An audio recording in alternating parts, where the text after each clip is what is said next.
les bendiga a todos en este día. Gracias por sintonizarse Activados en este jueves. Y tenemos el gran privilegio, el gran honor de tener a Luis Pacheco con nosotros en este día. Y teníamos su itinerario y estaba bastante ocupado. Putting me on blast. Y de alguna manera lo pudiéramos lograr el día de hoy. So, gracias, bro, por estar con nosotros. Thank you for having me, bro. I'm excited to be here with you guys and just be able to talk for a little bit. Yeah, I know you like this, bro. This is definitely out of my comfort zone. Speaking out and doing these kind of things is out of my comfort zone. Yeah. So. Well, your comfort zone is music, right, instruments, right, everything. But right. But this right here, this is hard for me. But we're gonna try to do our best tonight. Yeah. Well, we're glad to have you. You know, I think for a lot of youth and a lot of kids out there, a lot of teens, you're somebody a lot of people look up to, especially a lot of musicians. And I know we, like you and I, go way back. Yeah. I was calculating about 10 years. Yeah, dude, it's been a long time.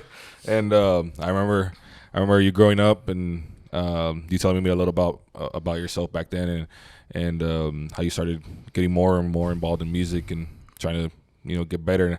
And I remember that during that time, if you weren't playing if you weren't on an instrument, you thought it was a waste of time. I remember that's how you spent your time. Yeah. I remember in that time, the 25th anniversary of Marcos, yes. And you would just stay there, bro. Listen, the whole, I think it was like 3 hours, and just from top to bottom, all the way, learned all the songs on every instrument. I mean, I ate, breathed, Marcos We in that album, bro. Yeah. I remember that. Yep, but I remember having to learn. What was it? Cambiado mi lamento, I think it was. Yeah.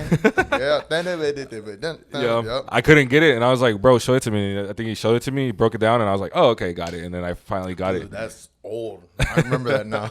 Such a long time ago, bro. Yeah. How old were you back then? When that album came out, I was 14, I think 2011. 14. Yeah. Or maybe 13, something like that. Somewhere around there. Yeah. When did you get started with music?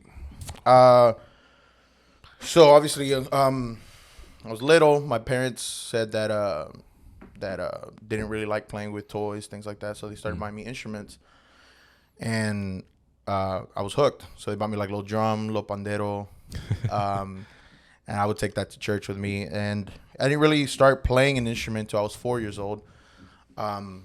Drums called my attention. That was, I guess for every kid, seeing the banging and hitting of stuff is, I don't know, maybe amusing to them or something. So they can make noise. Yeah, exactly. And it's acceptable noise, Yeah. And so I remember I was 4, and I started, after church, I would go up to the platform, ask the brother that played drums at the time. I asked him about him showing me some stuff. And it was actually, I was 4 years old when I started playing in church. Mm-hmm. Sorry. The pastor, the assistant pastor, I remember like it was yesterday. It would be in between services. We had church at 10. We'd have a small break to eat. And the evening service started at 3 o'clock in those days, the church we were at. And I remember coming in right before service. Nobody was there yet. And he would be vacuuming the church, the assistant pastor, right before service, vacuuming the church. And I would go up to him. I was 4 years old, and I asked him, hey, could I play tonight for service? And he was the one who gave me the start, gave me the opportunity when maybe other people wouldn't have given me the opportunity. And so I'm eternally grateful for him for allowing me to do that. And it was kind of like a constant thing. Every Sunday night I would go to him, can I play? Obviously, it wasn't always like a yes, but, I'm grateful because he gave me my start to be able to start playing in service. Mm-hmm. So I was 4 years old, started with drums, yeah. Wow. Yeah. And then how did you develop into the other instruments? So music was always a huge part of my life. Yeah. And growing up, we didn't have like family members that were musically inclined, but I had an uncle who wanted to be into music and liked it. And so he had a bass, he had a little drum set, he had a guitar, and he had a piano, and he knew a few chords and stuff like that. So I remember he was in his garage. We went in one day. I heard him playing. I went out there, He's like, come on, I wanna play some music with you. You get on the drums, I'll play piano or something. His brother was on bass, and he was fiddling around with the piano, and he started showing me chords, do, re, mi, fa, sol, the basic stuff. And I remember just growing such a passion for piano at the time. I was 6 years old, and same thing on bass. Started teaching me the basic doom, doom, doom, doom. The cumbia rhythm and stuff, which is super cool. Yeah. And started growing love for those things. And it wasn't until I was 8 that my parents bought me my first piano. So 2 years later, they saw that I was, really wanting to put an effort into learning this. Mm-hmm. So they bought me my piano for my birthday, and they bought me a little cheap Yamaha, but I thought I had the greatest keyboard on planet Earth. But that's what gave me my start to start playing piano. And at the time, we didn't have a piano player at the church. We had a guitar player, bass player, and a drummer, and I played drums. And so I wanted to learn piano so that we could have a piano player in service in church. And so that's kind of how I got started on that. Nice. Yeah. So whenever you start playing these instruments, do you spend hours?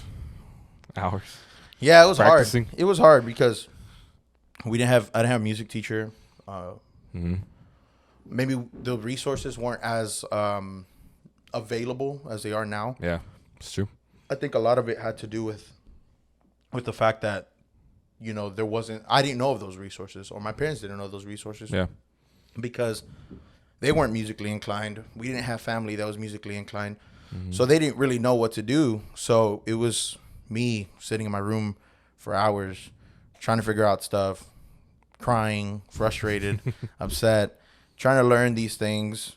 I would get mad and get rid of the piano and walk out, and then later come back and I was like, no, let's try this again. Yeah. But it was years of doing that until I think I was maybe 10 when YouTube became a thing. I think 10 or 11. And back in those days, the album of Jesus and Romero where Cerca de ti. No, where Marcela Gándara sings on Aunque mis ojos no te puedo I know what you're talking about. I can't remember the name of it. Yeah, so that album had come out, and I was listening to all those songs. So I started looking on YouTube to see if there was piano tutorial. So I put the song that I wanted to learn, and then put piano tutorial. And I found some, and I would learn, and I would pause the video and see what his hands were doing. And that's kind of how I started learning, trying to get more advanced into piano. The sad part about that is that I never learned the theory side of it. So I never knew what I was playing. I knew it sounded good. I know it went there. But even till today, some of the things I play, I don't know the names of the chords. But that's all we had at the time. And so that's kind of how I did my practice time in those years. In those years? Yeah. So I think the biggest innovation was YouTube. YouTube, yeah, a little bit. Because, I mean, especially in those years. And I remember whenever I was growing up and I was trying to learn instruments, I had a teacher that taught me how to play re, la, and sol. That's all I learned. Yeah. And literally just the basic. And then from there, I had to take it on my own. Right. And then have to pick it up from there. But I don't think I put as much effort into practicing as probably you. Well, do you remember back in those days when an album would come out, they would come out with the songbook? Yeah. And they had las partituras for guitar and for piano. Yep. Well, I didn't know what the notes were on the piano. Yeah. So I would buy those, and I was like, what is F with a number sign and an M next to it? It's like, what is all that? Yeah. I never understood it. So none of that was useful for me. Yeah. So YouTube was kind of like the game changer, for you, so to speak. Yeah, for me. Yeah. So you're what at this point? 8, 9, 10? 8, 9, yeah, 10. So around there. Yeah. So then, are you already playing at this point? I'm playing in church, but it's terrible. Yeah. I'm awful. Did you get criticism? No, because we went to my uncle's a pastor. He had just started a church. Yeah. We moved there when I think I was 5 or 6. I think it was 6. And so there wasn't piano players. Nobody knew better. They thought it was incredible because we had a piano player at the church now. Yeah. And they had a full band? Yeah, we had piano, guitar, bass, drums, and a singer. Man, we were doing good. We were killing at the time. And so everybody was excited. So I didn't have criticism. Gotcha. It wasn't until I moved churches when I was I think it was 13 or 14. We moved back to we moved to Central. My mom's originally from there. She was born, grew up there. Yeah. It wasn't until then that I kind of started growing.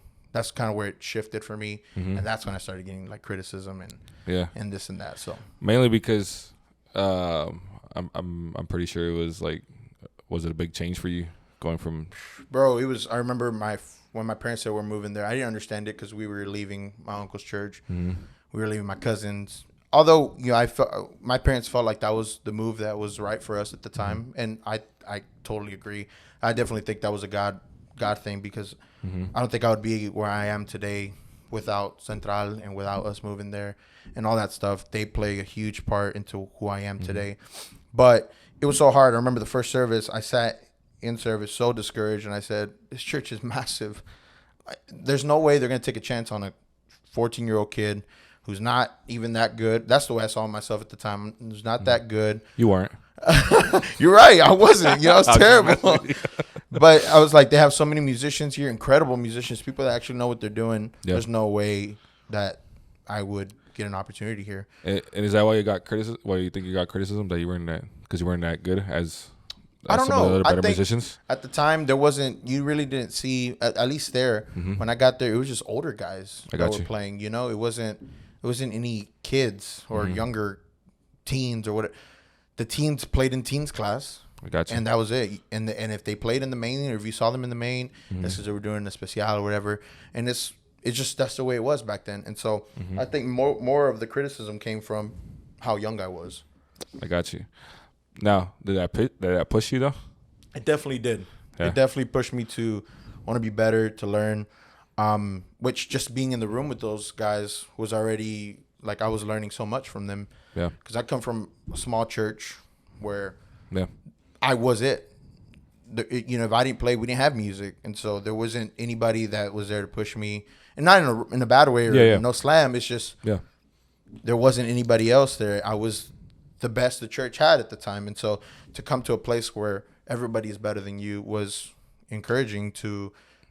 It was hard, obviously, because you go from playing every service to you're not playing this Sunday, or you're playing here, or you're playing there, but encouraging in the fact that I was learning from these guys, learning from the older folks, learning from my peers, and that's how I got better.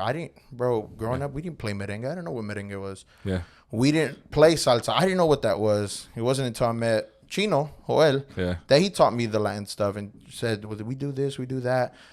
That's when I learned that stuff. That's when I was exposed to that. Other friends from church there that exposed me to other music like Marcos Witt, which I know listening to it, we grew up listening to it, but I really didn't dive into that kind of music. Yeah. Or Rojo back then was a big thing. They gave me CDs. They're like, go listen to this, go listen to that. Stop listening to what you're listening to and listen to this. And so they pushed me to be better, and I'm grateful for that. And see, I think some people would take criticism maybe, or hey, you might not be on that same level, and they might get discouraged. Well, I did at times. I'm not gonna say I didn't get discouraged. But discouraged at the point of where like they give up. I could never walk out on it. I couldn't. But there was rough moments where they were brutal with me, and they didn't feel good, or it was hard for them to like tell you some of these things, like you're not doing this, or you don't sound good, or we're gonna use this person instead because they sound better, they play better, or whatever. It was hard, but it was definitely a driving force to push me to be better. Yeah. So they say musicians they either have it or they don't. You think you were born with it? I don't know, man. That's a hard thing to say because you get on Instagram now and you see 12-year-olds blazing and running circles on anybody my age, running circles on me. Yeah. It sounds like they're seasoned musicians, you know? Like, so I don't know. They get in my case, I don't think so. They get any instrument, they're already. Yes, bro, they're killing. Like, I don't think I have that, I don't. You think it was practice? I think you got to put in the time and the work, dedication and practice to build your craft. You're not going to I'm not where I am today without the years of preparation, of experience, of practicing, of crying, of frustration, there's good moments too, I'm not saying it was all bad, but it's a hard and long road to get to.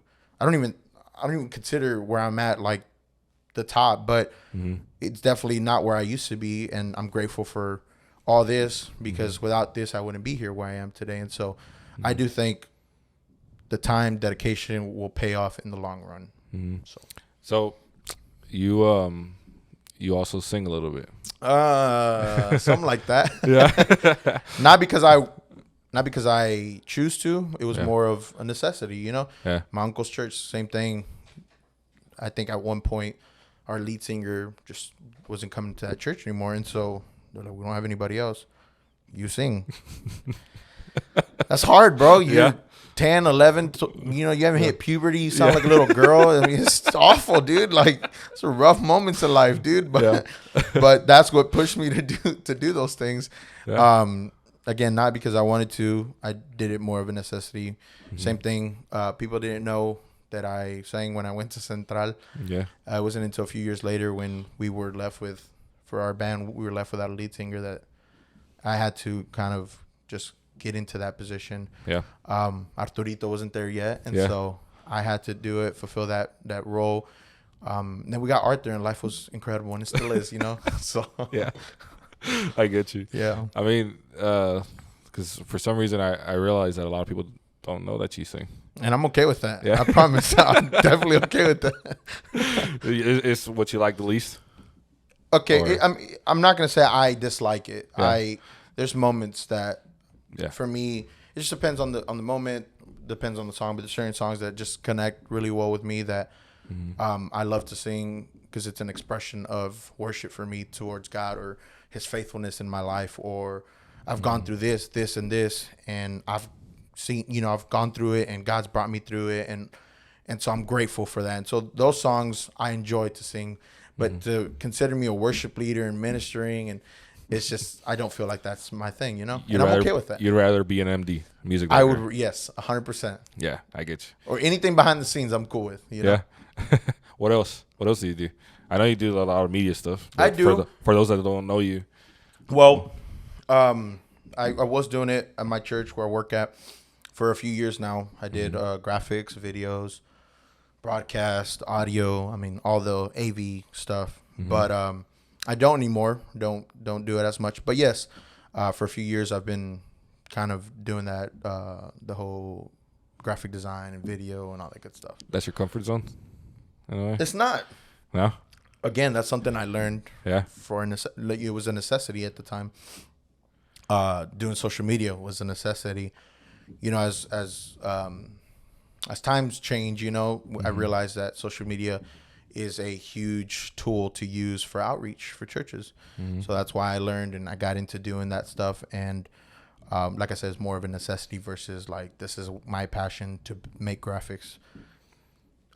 Being real, it's not, but I can. If I'm ever in a place where that they need graphics or we need this and that, well, I'm grateful that I have some knowledge to be able to, you know, do those things. But you put in as much time into that as music, or like learning? In the last few years I did because it was part of my job. But it was never took the place of music for me. I got you. Music is like what I feel called to do. It's my passion, and I love it. Love what I do. Love music. So there's people out there that probably want to know what's the difference from playing Latin music and with Hispanics and playing American music or English music. Oh, okay, cool. Or English contemporary music. Nice. That's what we're going to call it. American English music. Bro. That's a new one, dude. Contemporary music. It's different. It's different. It is different. Way different. It's different. Yeah, nowadays, a lot of the English stuff is being translated to Spanish. Yeah. And we do that. There's more mix now. Yeah, it's more mixed. But obviously our Latinos like to get down, and we like merengues and salsas. And from, you know, I'm not saying that's not the case in other English churches, but like at the church I work at and that I'm at right now, it's an English church, but they connect more with worship. You do worship, contemporary stuff. I mean, the whole church is in the front, and they connect better with that. So it just depends where you're at. But I love both. But obviously my roots are with Latinos, you know. I was about to ask what your favorite is. I can't say that I have a favorite, you know. But I will say it's home when I am with Latinos. You know, it feels like home. You know, this is what we grew up with all our lives. So, what's your favorite genre to play? Genre. Right now, I would probably say like I love to play shout music, gospel shout, churchy stuff. Like I love that. It's just so much fun. Especially when you have a great band with you. Yeah. You know, I love that. Favorite instrument to play? Ooh, that's a hard one. Drums is my first love. Yeah. Love drums. But if I had to choose, if I'm playing gospel music, I want to be on bass. If I'm playing anything Latino, anything worship, I want to be on piano. And drums? It has to be. It has to, because I just don't do it as much anymore. I still have a drum set in my office that I fiddle around with. It's electric drums, and I'll still record drums, do things like that. But for me, I can't see myself making drums my main instrument again, you know? Mm-hmm. So you played with a lot of great musicians, great singers. Sure, yeah. You say so. You have. And knowing you from way back then to now, it's pretty incredible to see how far you've grown, how much you've grown in this time, and really like push yourself to get to those people could say places, to those spots that people probably look up to see you playing and touring and different things. What is your biggest piece of advice for somebody that probably wants to get better in music and make it, because you've made it your ministry, you made it. I have. That's become like your life. Yeah. There might be somebody out there that's, wanting to do that. Yeah. What would you say? So I remember growing up, I was always in a rush to get to where I am today. Yeah. I wanted it at 16 because I knew that this is what I've been called to do. I realized that at a young age, and I was so eager and in a rush to get there that I never learned to enjoy every season that God had me in, and to understand why God has put me through these seasons. God put me through each season to learn something, to get me to where I am today. Who I am today and who I will be doesn't happen with the years of prepping and molding me and, grooming me into who I am today. And so I would say, trust the process, trust what God wants to do in your life. Don't get in a rush to be, I know it's hard now in the day of social media that everybody's posting videos of them playing and they're doing this and they're doing that. And some are 15 years old and they're playing at the biggest conferences and traveling, doing this. But your story might look different than others. My story looks completely different than some of my peers, and that's okay. I would say trust the process, put in the time, put in the work, make sure your spiritual walk is where it needs to be at. Because a lot of what we do, the main part of what I do doesn't happen without the spiritual aspect. You can be the most talented musician, but if you don't have a relationship with Christ, this doesn't matter. If you don't have the anointing, this doesn't matter. Yeah. That's all in vain. You're just going to play nice music, but nice music isn't what draws people to the presence of God. It isn't worship. Exactly. It's the anointing. And so trust the process, put in the time, put in the prayer time, read your Bible. Trust the process. Trust where God has you in this season of your life, and know that put your dreams out there. Tell the Lord, I want to do this. This is what I feel that you're calling me to do. I want to do this for your kingdom. I want to do tell it to him. Let him know your dreams. Tell him what you feel, and God will order your steps as you go. But trust every single step. God's molding you. God's putting you through these seasons to take you to where he ultimately wants you to be at. And I'm not done. I'm where I'm at today. Yeah. But I don't feel like God's finished. I feel like God's just getting started with me. And as long as you can keep Jesus at the center of your life and of your ministry, you'll be fine. You're gonna be fine. Yeah. That's pretty good advice.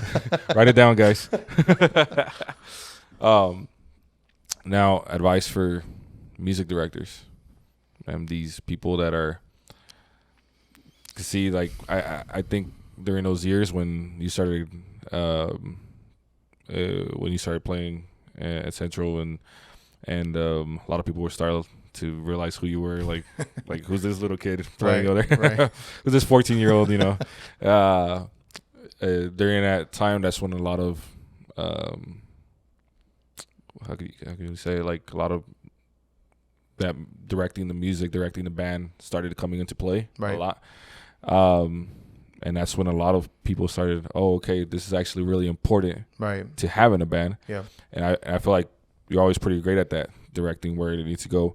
I was able to play with you in some certain occasions, the same band, and I always liked, and to this day, somehow you've always been able to read a crowd and read and understand how the presence of God is moving, yes. the atmosphere that what you're doing, Yes. and not push your own agenda or what the agenda was, and be sensitive to the Spirit of God. to the Spirit of God. Right. What do you say to that? Like, what's your advice on that? Like, to be able to read that, basically, Right. Because I think a lot of times as musicians and as worshipers, we want to push our own agenda. Oh no, this is the list we had. This is what we're gonna go with, and then we're not receptive or sensitive to the Spirit of the Lord. But I feel like you've done a great job of that over your years, and I'm pretty sure that took learning and Right. everything, but also being sensitive to the presence of God. What would you say to somebody that might struggle with that? I would say that rule number one, when we step on the platform, we are there to serve the church. That's what we're there for in that moment. And so we're not there to do what we like, to play the songs that we like. Mm-hmm. We're there to minister. Yep. Whether it looks like something, like whether we like what we're doing or we might not like one of the songs that we're doing, but we're ministers first, and so get yourself out of the way first. That's what I would say. Get yourself out of the way, because this is not about you. This is about God. We're here for Him. We're here to minister to the people of the church. But what I would say is one of the biggest things I had to learn was you can't lead people to a place you haven't been to yourself. If you haven't prayed up, you haven't been in the prayer room, if you haven't met with Jesus first, people are not going to follow you in service. It's very true. Yeah, and so like in services, you have to be. I'm all about order. I'm all about agenda. I'm all about having a set list. I love all those things. Yeah. I'm a huge advocate for that. I want to do those things, but none of it matters if the Spirit of God moves. Don't be afraid to do something else. If the Lord's leading you to do another song, follow what the Lord's asking you to do in that moment. It's okay. It's okay if you didn't do one of the songs that was on the set list. That's okay. That's completely fine. No, you got to read, obviously, the church, know where you're at in the service. And for me, I always try to stay connected to the people. I'm on the talk, and I'm letting them know, hey, people are still praying. People are still being touched. Let's go back to the chorus. Let's do this. Let's do that. Mm-hmm. Hey, I'm feeling this. Let's go back to this. Let's go into this song. But that comes from, obviously, I've been in a place where I need to be at, first, before service. I've been in the prayer room trying to connect with what's going to happen, but also reading the crowd.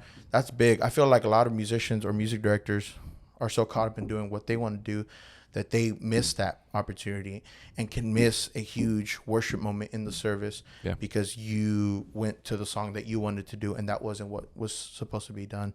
So be connected to the church, be connected to your pastor, keep an eye on him, be connected with your worship leader. And like me, Arthur, like at Central, me and Arthur always talk about, the things that in service, like, hey, I know that this song typically goes well.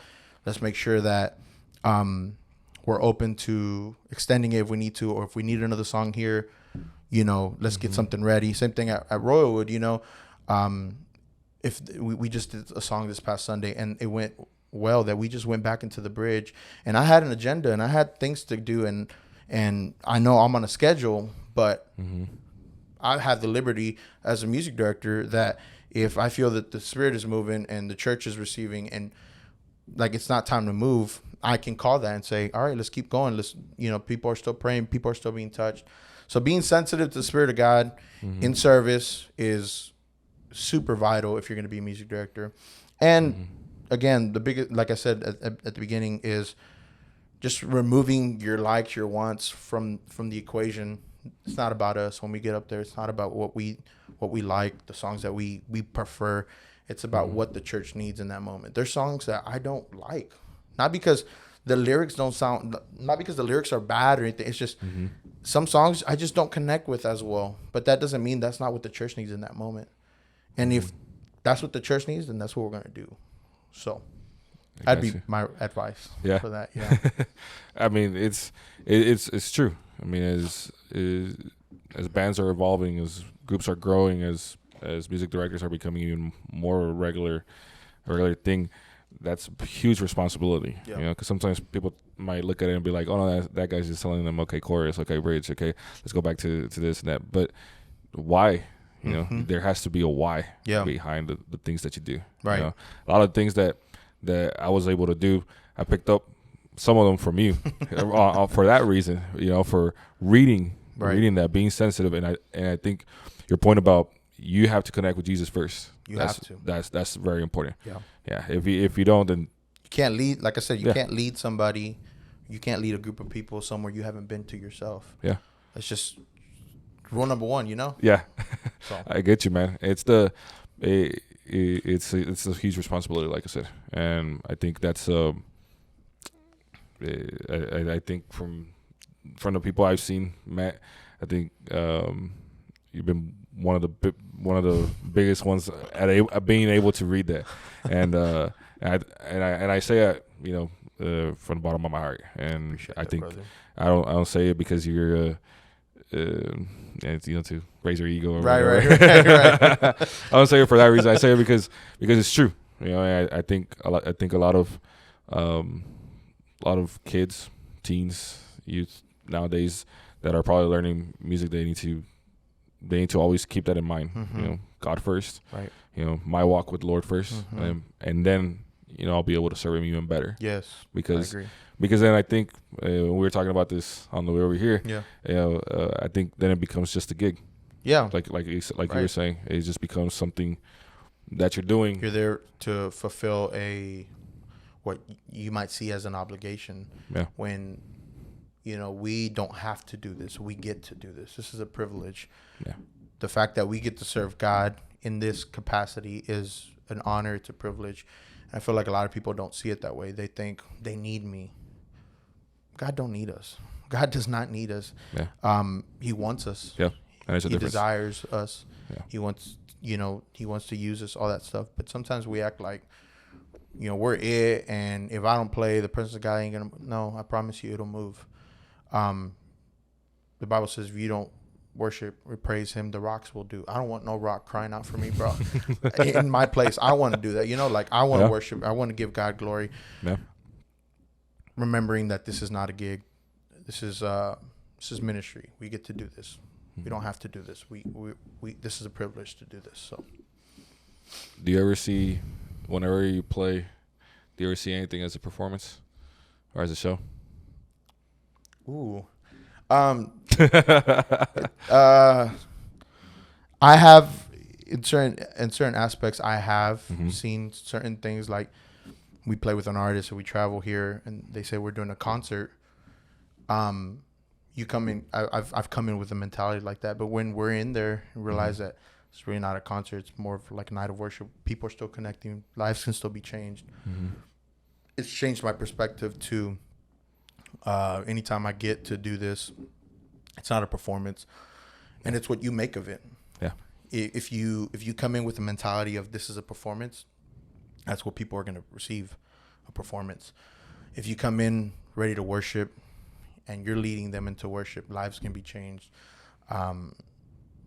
You know, the presence of God fills the room, and there's healing, and there's this and there's that. And so it depends on you. What you make it is what it will be. And so I've tried to shift my perspective to, even if it's a concert, if it's anything like that, we're there to worship. This is a privilege. It's an honor to be able to do this. So I was trying to see if I could catch you off guard. nice. Last question. Cool. Favorite memory playing anywhere? Ooh. And I'll tell you one of mine with you. Okay. At convention 16 or something, our in-ears went out. The in-ear system right before service. And so we had to just go at it and I remember improvise and just on the fly. Yeah. We were just looking at each other old school way, just okay, cars. I remember that. My favorite.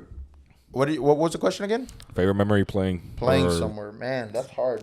I know you've had several highlights, I would say. Yeah, we've had some but privilege of doing some cool stuff. Yeah, I know you traveled all over the world. We just did Restaurant de Familias in London. I think that's been one of the highlights. That one, and I was in Costa Rica, and we got to play at the National Stadium of Costa Rica, where the national team plays. That was super cool highlight, and got to do it with friends and stuff. So that was a lot of fun. It's awesome. Yeah, I think those two would probably be at the top. Yeah. Yeah. Least favorite memory playing? You never had a church moment? I have, but man, they've been. I can't even remember right now.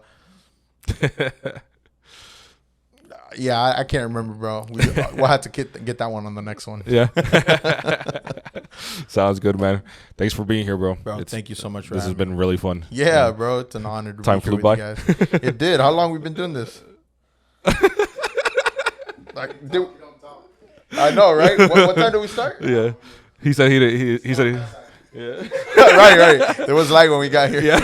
Thank you so much, bro. Yeah, bro. Thank y'all for having me. It's Thanks an for honor. Being here, man. Honor and pleasure, bro. Thank you. Yes, sir. And everybody go like, share, subscribe, share this video, follow Pacheco LS on Instagram, and go support him. Check out his channel on his YouTube channel. He has a lot of really good videos up there for musicians, especially. So thanks for being here, getting with us, bro. Thank you, bro. Thank you so much. God bless you.